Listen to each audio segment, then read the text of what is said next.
Hi, in this lecture video, I'm going to illustrate a variety of software engineering practices and principles using examples of three different systems. The main reason why I use three case studies rather than just sticking with one is that software engineering practices and principles that we adopt when we build software systems greatly depend on the kind of system you're trying to build using that software engineering technique. It goes without saying there is no one size fits all because we produce a wide variety of software systems. So we can or we get to choose appropriate software engineering techniques, tools, processes, models, depending on the type of system we are going to build. So in this video, I'm going to give you an overview of these three systems, but I'm going to take up just the first system in detail. Let's get started.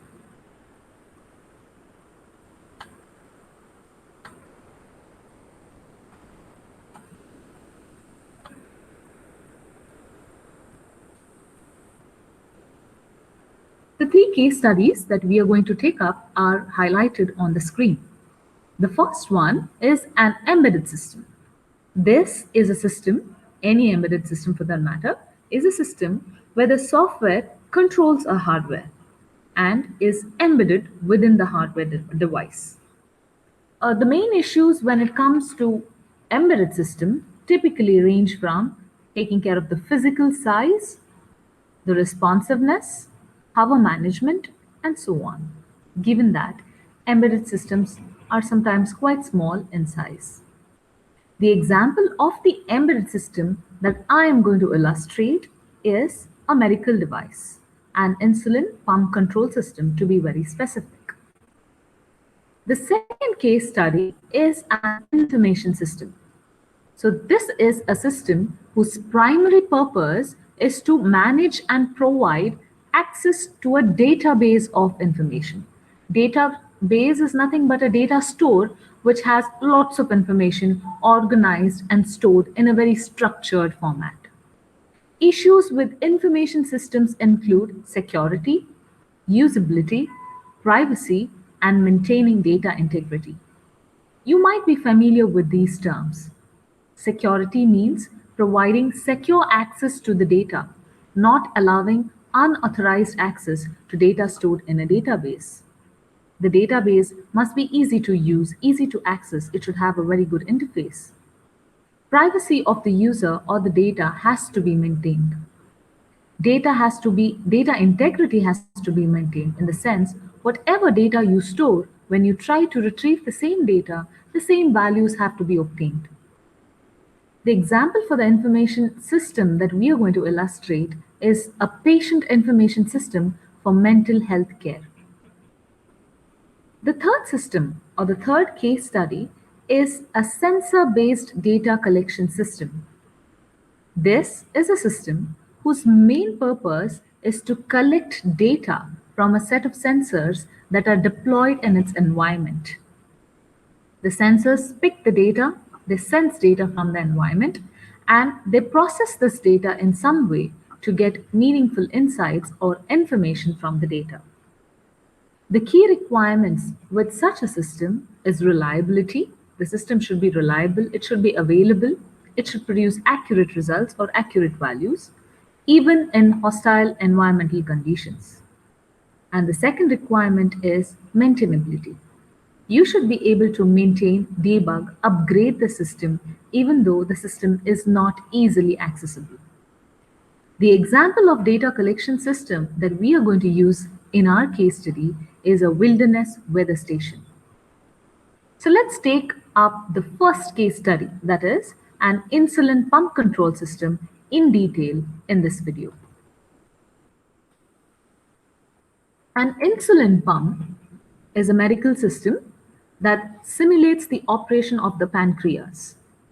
The software controlling the system is an embedded system which collects information from a sensor and controls a pump that delivers a controlled dose of insulin to the user. People who suffer from diabetes use this system. Diabetes is a relatively common condition where the human pancreas is unable to produce sufficient quantities of the hormone called insulin. The conventional treatment of diabetes involves regular injections of insulin. The diabetics, usually the patients, measure their blood sugar levels using an external meter that measures the blood sugar using a blood parameter, and then the required dosage of insulin is calculated and injected to the patient. The problem with this kind of conventional or traditional treatment of diabetes is that the level of insulin required does not just depend on one parameter, that is blood sugar level. It won't just depend on the blood sugar level, but also the last time when the insulin was injected. Even timing of the previous dose is important. So if there are issues with handling this, coordinating this, the blood sugar level as well as the dosage of the insulin as well as the time of the last injection, this could lead to problems which could be life-threatening. That is, it could lead to very low levels of blood sugar if there is too much insulin in your blood, or very high levels of blood sugar indicating low levels of insulin in the blood. Low blood glucose is in the short term a more serious condition, and it can result in temporary brain malfunction. It can cause unconsciousness and death. In the long term, however, continual high levels of blood glucose can lead to eye damage, kidney damage, and heart problems. So let's look at the system that is displayed on the screen. On the left-hand side, you can see there is a glucose sensor and transmitter. So this system or this sensor is embedded within the patient. So this sensor will use a blood parameter and will give you the corresponding blood sugar level or glucose level.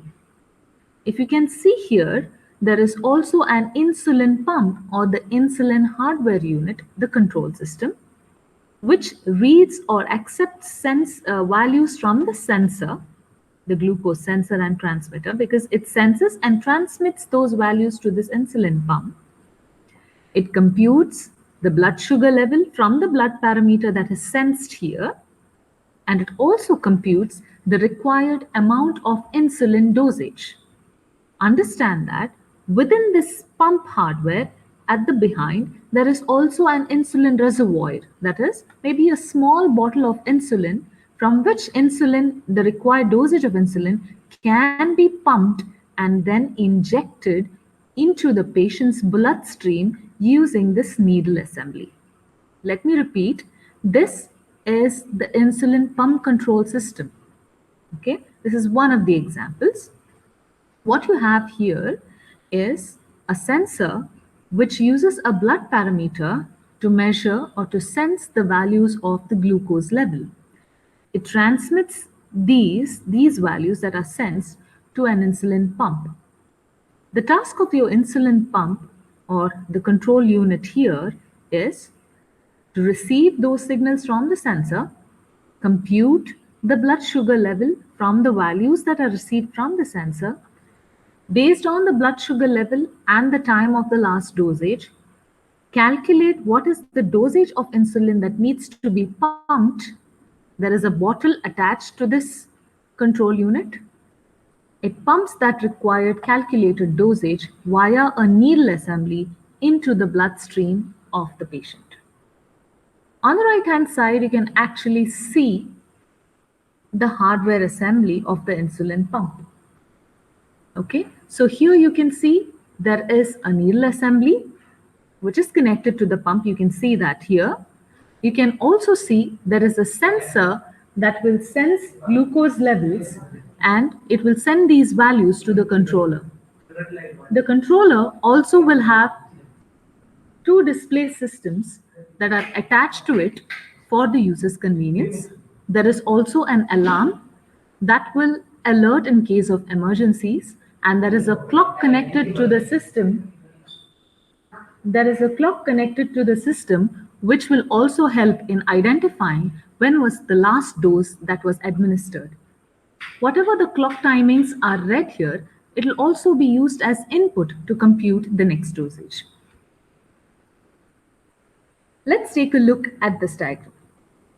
So this figure is the UML activity model that illustrates how the software transforms the input blood sugar level to a sequence of commands that drive the insulin pump.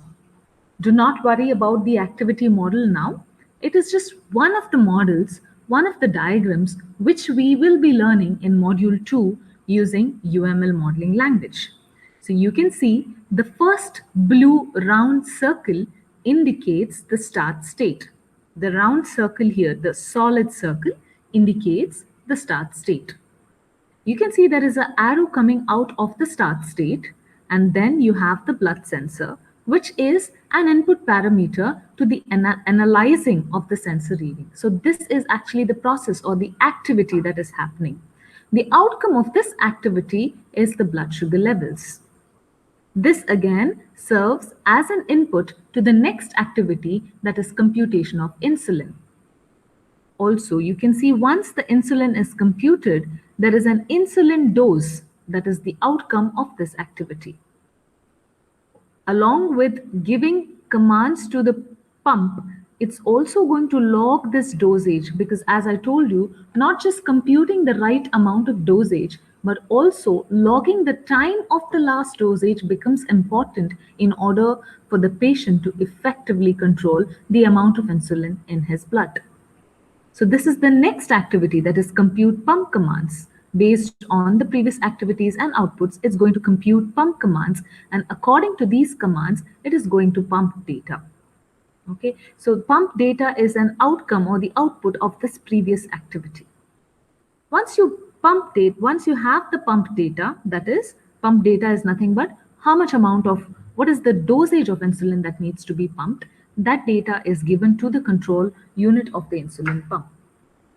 After that, the pump is going to actually pump insulin into the bloodstream of the human or the diabetes patient.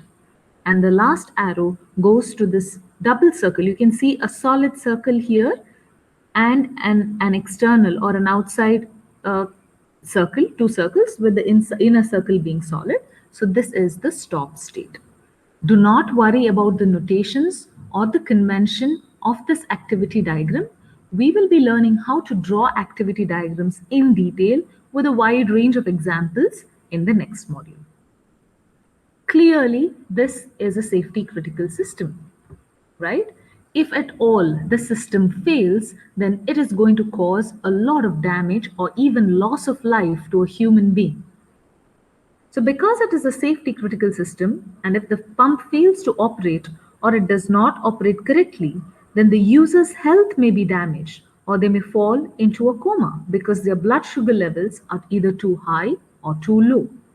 Therefore, there are two important, essential high-level requirements for the insulin pump control system. The first one is the system should always be available to deliver insulin whenever it is invoked. Suppose the sensor detects low levels of insulin in the bloodstream of a patient, then the actuator or the control unit computes the required amount of insulin, and it has to be delivered to the patient. That is, whenever there is a need, the control system should be available. It cannot fail. The second high-level requirement is the system shall perform reliably and deliver the correct amount of insulin to counteract the current level of blood sugar. So availability and reliability. Even though the system is available, suppose, but it's computing the wrong dosage of insulin and delivering an incorrect dose of insulin, even that can cause damage to the person's organs or can cause death. So both these requirements are essential to an insulin pump control system. The system must therefore be designed and implemented to ensure that the system always meets this high-level requirement.